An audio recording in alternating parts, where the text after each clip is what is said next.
Hello बच्चों, कैसे हो आप सब। आई होप सब ठीक होंगे, मस्त होंगे और आपकी तैयारी बहुत अच्छी चल रही होगी। आपको पता है राजस्थान के जितने भी एग्ज़ाम्स होते हैं ऑल राजस्थान में, आरएस हो गया, सीईटी हो गया, third grade, fourth grade, first grade, second grade, RS, सभी एग्ज़ाम्स में राजस्थान का जीके बहुत इम्पोर्टेंट है। तो हमें सबसे पहले एग्ज़ाम्स के किसी भी एग्ज़ाम राजस्थान एग्ज़ाम्स की तैयारी करने से पहले हमें अपना राजस्थान जीके बहुत अच्छा कर लेना है। उसके बाद हमें अदर सब्जेक्ट तो कवर करने हैं, लेकिन राजस्थान जीके में से हमारा एक भी क्वेश्चन गलत नहीं होना चाहिए। तो हम राजस्थान के लोक देवता पढ़ रहे हैं, जो कि हमारा आज पार्ट 3 है। पार्ट 1 और 2 हमने पहले ही पढ़ा दिया था। जिसने भी हमारा पार्ट 1 और 2 नहीं देखा है वो चैनल में जाओ और जाकर जल्दी से चैनल को सब्सक्राइब करें और बेल आइकन को ऑन कर ले, ताकि ऐसे ही आपको वीडियोस आगे भी मिलते रहे। हम राजस्थान के गोगाजी चौहान के बारे में पढ़ रहे हैं। राजस्थान के लोक देवता गोगाजी चौहान, जो कि पंच पीरों में से एक है। हम राजस्थान के लोक देवता आगे पढ़ चुके हैं और हम इम्पोर्टेंट फैक्ट ही पढ़ेंगे जो कि एग्जाम्स में पूछे जाते हैं। हम ज़्यादा कहानी एग्जाम्स में नहीं आती है तो हम डायरेक्टली फैक्ट पढ़ेंगे, जो कि आपको डायरेक्ट याद करने हैं अच्छे से, सुंदर सुंदर हैंड राइटिंग में। मेरे साथ साथ आप भी नोट्स बनाते चलो और रोज की क्लास रोज ही याद हो जानी चाहिए, तभी आपका राजस्थान जीके बहुत अच्छे से हो पाएगा। ठीक है, तो हम गोगा जी चौहान के बारे में पढ़ रहे हैं और हम स्टार्ट करते हैं गोगा जी चौहान के बारे में। जैसे कि आप सबको पता है कि सबसे पहले हम जन्म पढ़ेंगे, उनके माता पिता का नाम और गुरु का नाम पढ़ते हैं। तो गोगा जी चौहान के का जो जन्म स्थान है वो कहाँ पर है, जन्म कहाँ हुआ, कब हुआ। अभी थर्ड ग्रेड के पिछले एग्जाम्स में आपने देखा था, इनके है ना जन्म के सन भी पूछ लिए थे। तो हम जन्म के सन भी है ना हमें याद रखने हैं। 1003 विक्रम संवत, कि इनके क्रम पूछे गए थे। तो आप है ना सभी लोक देवताओं के क्रम भी याद रखोगे, क्योंकि इनके ना क्रम पूछे गए थे सीक्वेंस में। इनका जन्म स्थान है ददरेवा चूरू, ददरेवा जो कि पड़ता है चूरू में। फिर पिता और माता का नाम। गोगा जी चौहान के पिता का नाम था, इनके पिता का नाम था जेवर सिंह, जेवर सिंह। और बहुत इम्पोर्टेंट बात कि इनकी जाति भी, ये भी बहुत इम्पोर्टेंट है, एग्जाम्स में इनकी जाति भी पूछ ली जाती है कि इन कौन सी जाति के थे, मतलब कि गोगा जी चौहान थे, तंवर थे, राजपूत थे, तो ये भी पूछ लिया जाता है। इनकी माता का नाम है बाछल दे, बाछल दे। इनकी पत्नी का नाम था कैमल दे, पत्नी का नाम कैमल दे, कैमल दे थे। और इनकी जो गुरु है, गुरु का नाम था गोरखनाथ जी, गुरु का नाम गो गोरखनाथ जी। अब आपको इसके लिए एक ट्रिक बता दूं, गोरखनाथ जी गो से गो और गो गोगा गोगो, मतलब कि गोगा गोरखनाथ जी। आप कंफ्यूज हो जाओगे, सभी देवी देवताओं के माता पिता के नाम याद रखोगे, एक एक याद करते हैं तो इजीली याद हो जाता है, लेकिन जब हम बहुत सारे इकट्ठा याद करते हैं ना तो वो सब एक खिचड़ी सी बन जाती है, और ये आपको बहुत अच्छे से याद तब होंगे जब आप इनका बार बार रिवीजन करोगे।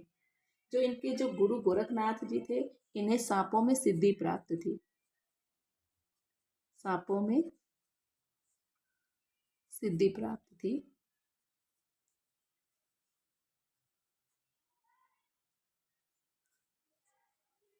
अब जो और इम्पोर्टेंट सवाल में से पूछ लिए जाते हैं, एक तो इनकी घोड़ी का नाम, हाँ एक इनकी घोड़ी का नाम भी बहुत इम्पोर्टेंट है।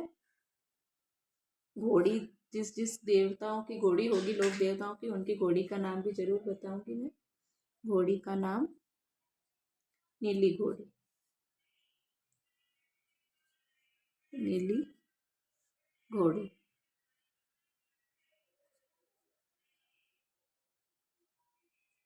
अब इनके उपनाम पर आ जाते हैं हम कि इनके गोगा जी के उपनाम कौन कौन से हैं। के उपनाम है जहार पीर। सबसे पहले तो इन्हें जहार पीर भी कहते हैं। जहार पीर।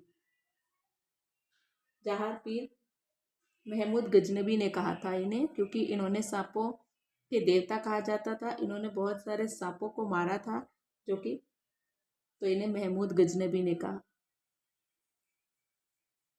महमूद गजनबी ने कहा।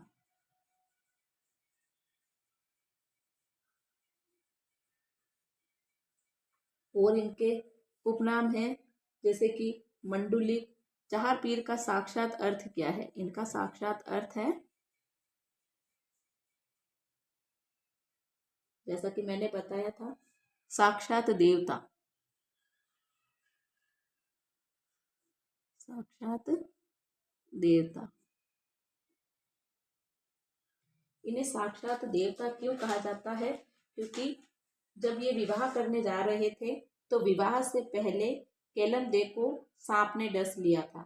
तो गोगा जी ने क्रोधित होकर सांपों को मारना शुरू कर दिया।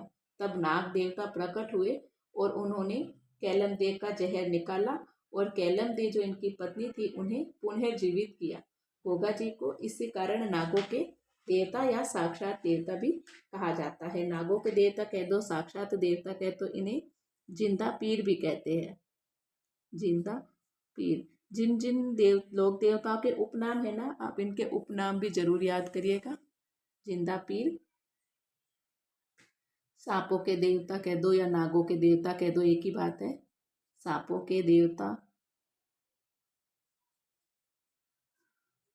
गायों की मुक्ति देवता, क्योंकि इन्होंने गायों को भी मुक्त करवाया था महमूद गजनबी से, तो गायों के मुक्ति देवता।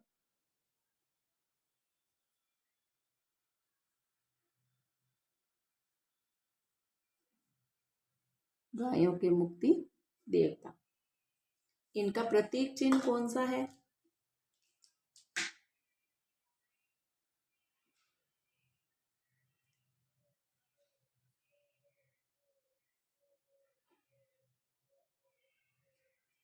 का प्रतीक चिन्ह है पत्थर की मूर्ति पर सांप का चित्र।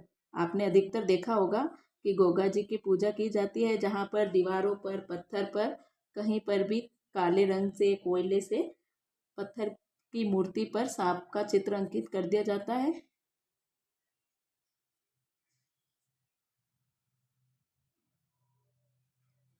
सांप का चित्र।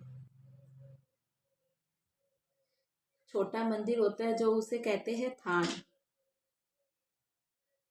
छोटा मंदिर होता है ना, हर गांव गांव में मिल जाते हैं गोगा जी के मंदिर। तो हर गांव में अक्सर होते ही है गोगा जी के मंदिर, क्योंकि गोगा जी की हमारे राजस्थान में बहुत आस्था है, राजस्थान के लोगों की। तो गोगा जी के जो छोटे मंदिर है उन्हें कहते हैं थान। और ये जो थान होते हैं ना, इनकी एक विशेषता होती है कि ये अधिकतर है ना खेजड़ी वृक्ष के नीचे होते हैं। खेजड़ी वृक्ष के नीचे। खेजड़ी वृक्ष के नीचे। मैं तो धीरे धीरे लिख रही हूँ, आप चाहो तो इसको 2x की स्पीड से देख सकते हो या नॉर्मल स्पीड से भी देख सकते हो। अब इनकी ध्वजा, ये जो इनके कुछ शब्दावली है ना, वो भी ध्यान रखना। कभी एग्जाम्स में क्या पूछ ले, अभी आरपीएससी का कोई भरोसा नहीं है, कहीं से भी कुछ भी सवाल पूछ लेते हैं। तो ये जो हमारे सफ़ेद रंग ध्वजा इनकी है ना, सफ़ेद रंग की। हम तो अपनी तरफ से इतने अच्छे से प्रिपेयर होके जाएंगे ना कि आरपीएससी कहीं से सवाल अगर पूछ भी ले तो हमारा सवाल हमारे नोट्स से ही बाहर नहीं जाएगा। इनके जो पुजारी होते हैं उन्हें कहते हैं चायल।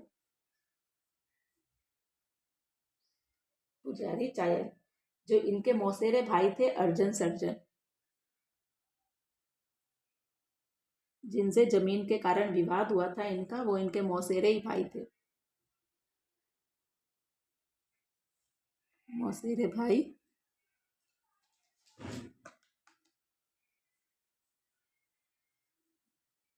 मौसेरे भाई अर्जन और सर्जन थे, जो कि माता काचल देवी के पुत्र थे। इनसे इनका जमीन के कारण विवाद हो गया था।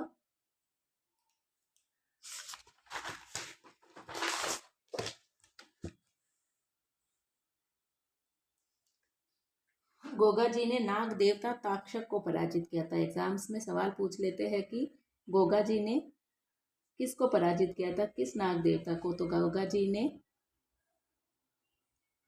नाग देवता ताक्षक को पराजित किया था। ताक्षक नाम का था वो, जो नाग देवता का नाम था ना, वो ताक्षक ताक्षक था। पराजित किया, जिस कारण इन्हें सांपों के देवता भी कहा जाने लगा। पराजित कर अपनी पत्नी, इनकी पत्नी का नाम जो कि मैंने पहले ही बताया था, कैलमदे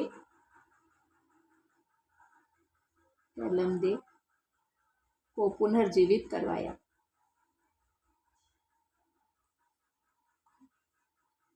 पुनः जीवित करवाया।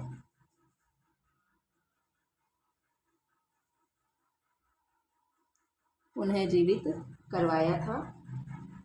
तो मौसेरे भाई, जो हमने अभी पीछे ही पढ़ा था, मौसेरे भाई अर्जुन सर्जन से जमीनी विवाद के कारण साचोर जालोर नामक स्थान पर महमूद गजनबी ने गोगा जी की गाय लूटी थी।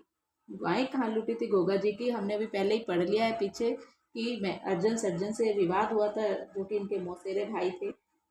लो हम पढ़ ही लेते हैं, नोट्स में लिख ही लेना, फिर बोलोगे कि आपने जो बोला लिखवाया नहीं नोट्स में। मौसेरे भाई कौन थे इनके मौसेरे भाई? अर्जुन सर्जन, अर्जुन और सर्जन से जमीनी विवाद के कारण,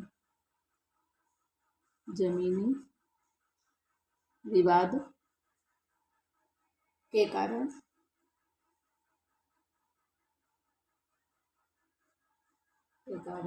सांचोर जालोर, सांचोर कहाँ पर है? जालोर। सांचोर जालोर नामक स्थान पर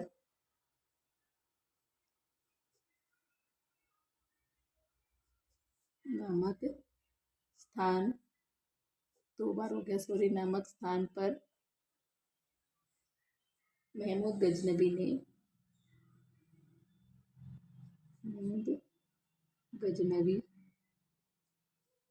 ने गोगा जी की गाय लूटी थी। यहाँ पर गोगा जी की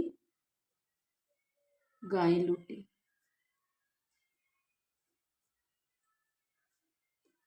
गोरक्षा, गोगा जी जो थे गो रक्षा करते हुए महमूद गजनबी के सामने वीर गति को प्राप्त हुए। यहाँ पर इन्होंने गाय लूटी थी, तो यहीं पर जो है गोगा जी गायों की रक्षा करते हुए,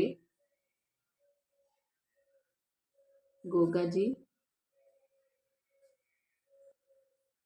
गायों की रक्षा करते हुए, गौ रक्षा करते हुए, गायों की रक्षा करते हुए, किससे लड़ाई हुई थी इनकी? महमूद गजनबी के सामने। महमूद गजनबी के साथ ये मिले हुए थे। महमूद गजनबी, महमूद गजनबी के सामने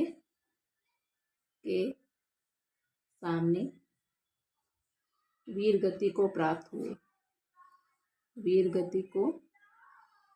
गति को प्राप्त हुआ। पहले तो इन्होंने नाग देवता ताक्षक को पराजित किया और फिर महमूद गजनबी के साथ वीर गति को प्राप्त हुए जमीनी विवाद के कारण।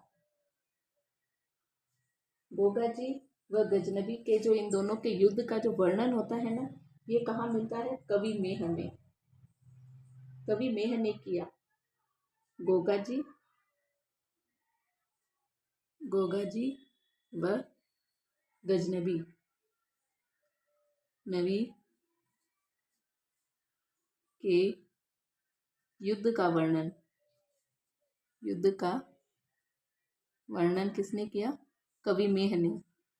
कवि मेह ने किया। और जो ग्रंथ था इनका युद्ध का वर्णन के लिए, जो भी इनका जो ग्रंथ था, उस ग्रंथ का नाम था रावसाल। रावसाल नामक ग्रंथ में कवि मेह ने गोगाजी और महमूद गजनवी के साथ युद्ध का वर्णन किया है। अब गोगाजी जब इनके साथ लड़ते हुए वीर गति को प्राप्त हुए थे, तो इनके ना वहां पर प्रमुख मंदिर भी बने हुए, जो कि है गोगा जी, जिसको हम बोल सकते हैं गोगा जी की शीर्षमेढ़ी। गोगा जी की शीर्षमेढ़ी, गोगा जी की एक तो है शीर्षमेढ़ी, जो कि है ददरेवा चुरू में, जहां पर इनका जन्म हुआ था। ददरेवा चुरू में, जहां पर इनका जन्म हुआ था। और गोगा जी की शीर्षमेढ़ी और धुरमेढ़ी बोल दो या धरमेढ़ी बोल दो। धड़मेढ़ी मतलब कि शीर्ष मतलब सिर, और धुरमेढ़ी मतलब कि धड़, धड़मेढ़ी। ये है गोगामेढ़ी हनुमानगढ़ में। गोगामेढ़ी हनुमानगढ़ में। गोगामेढ़ी कहाँ पर है? तो गोगामेढ़ी हनुमानगढ़ में है, जहाँ पर इनका एक जगह पर शीर्षमेढ़ी का मंदिर है और एक जगह धुरमेढ़ी का मंदिर है। अब इस मंदिर की कुछ विशेषता भी है। मंदिर की क्या विशेषता है कि मंदिर का जो मुख्य द्वार है ना, मुख्य मंदिर पे गोगामेढ़ी मुख्य मंदिर ही इनका कौन सा है? गोगामेढ़ी मुख्य मंदिर, गोगामेढ़ी। गोगामेढ़ी से इम्पोर्टेंट है, कुछ फैक्ट है जो 2-3 लाइनों में हम पढ़ेंगे। कि यहाँ पर एक तो सबसे बड़ी इसकी विशेषता है कि हाथ में सांप लिए चित्रित है।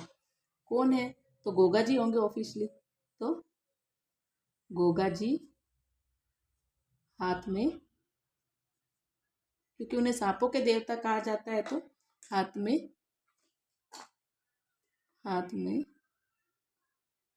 सांप लिए चित्रित, सांप लिए चित्रित। हम बहुत धीरे धीरे पढ़ेंगे, लेकिन बहुत अच्छा पढ़ेंगे। मंदिर के मुख्य दरवाजे पर बिस्मिल्लाह शब्द अंकित है। मंदिर के मुख्य दरवाजे पर बिस्मिल्लाह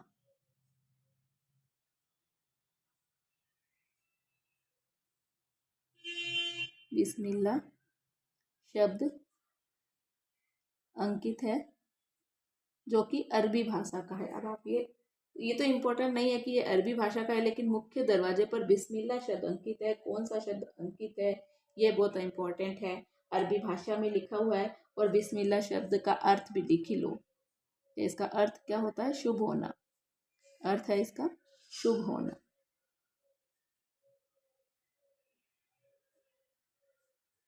अब मंदिर का निर्माण किसने करवाया था? वेरी वेरी इंपॉर्टेंट कर लेना कि मंदिर का निर्माण किसने करवाया था। मंदिर का निर्माण 2 बार हुआ है। मंदिर का एक बार होता है निर्माण, और फिर बाद में जब बहुत टाइम हो जाता है ना, तो इसको वापस है ना पुनः निर्माण की भी जरूरत पड़ती है। तो जो पहले निर्माण करवाया था वो तो फिरोज तुगलक ने करवाया था। फिरोज तुगलक ने निर्माण करवाया था पहली बार। और इसकी आकृति कैसी दी थी? मंदिर की आकृति दी थी उसने मकबरे नुमा, क्योंकि वो खुद मुसलमान था, तो वो मकबरे नुमा दी थी। नुमा। कुछ लिखने में सिली मिस्टेक हो जाए तो आप मेरे बोलने के कीवर्ड्स के अनुसार भी अपने वर्ड्स को ठीक कर लेना। लिखते लिखते कभी हम दिमाग कहीं घूमता है ना, तो हम बोलते कुछ है और लिखते कुछ है, एक आधा वर्ड इधर उधर हो जाता है ना। तो जो मैं बोल रही हूँ इसके अनुसार भी अपने वो कीवर्ड्स को ठीक कर लेना। ये तो हमने बोला कि मंदिर का पहले निर्माण किसने करवाया था। अब मैं वापस हो ना इसका आधुनिक निर्माण, तो इसकी बार बार रिपेयरिंग की भी तो ज़रूरत पड़ती है ना। आधुनिक निर्माण,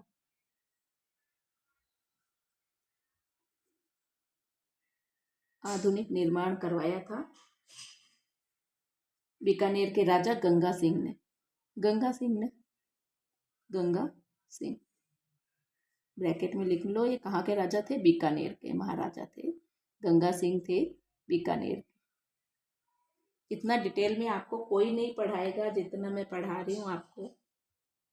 मेला गोगा नवमी। हाँ, गोगा जी का मेला कब लगता है? गोगा नवमी को, क्योंकि गोगा जी है तो नवमी को भरता है, तो किसका मेला भरता है? गोगा जी का, तो गोगा नवमी को। और एग्जैक्ट अगर इसकी तिथि पूछ ली जाए तो भाद्रपद कृष्ण नवमी को।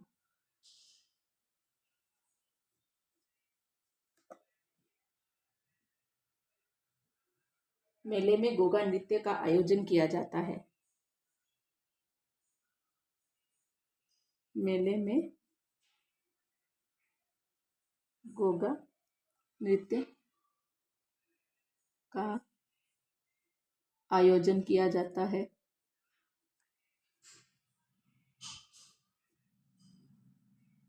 किया जाता है। अब है इनके कुछ छोटे छोटे मंदिर है जो गोगा जी की ऑलरेडी, ये भी एग्जाम्स में सवाल आया हुआ है। गोगा जी की, मेरी हैंड राइटिंग तो बिल्कुल भी अच्छी नहीं है, पर आप अपनी सुंदर सुंदर मोतियों जैसी राइटिंग में अपने एक बार अच्छे से नोट्स बना लिए तो आपको इसके अलावा कुछ भी अदर बुक्स नोट्स पढ़ने की ज़रूरत नहीं है। सभी बुक्स में सेम लिखा होता है, कोई एक दो लाइन इधर उधर लिखी होती है। साचौर जो कि है जालोर में।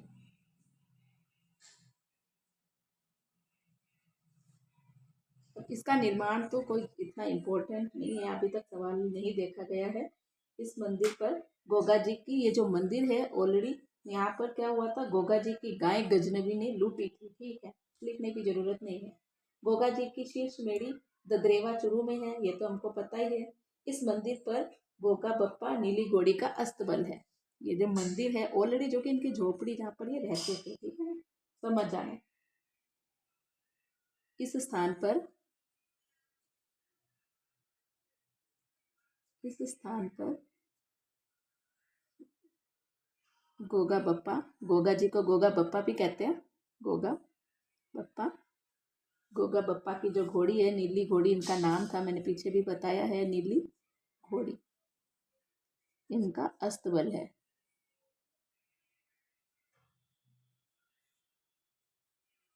अस्तबल है। गुरु गोरखनाथ जी की प्रतिमा भी स्थित है यहाँ पर।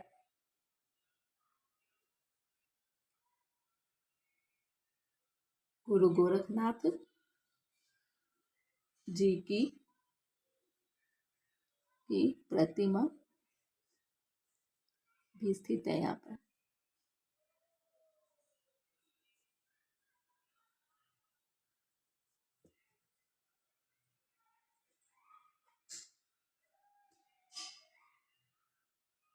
अब एक और इम्पोर्टेंट बात लिख लो कि गोगा जी का प्रमुख वाद्य यंत्र, गोगा जी का प्रमुख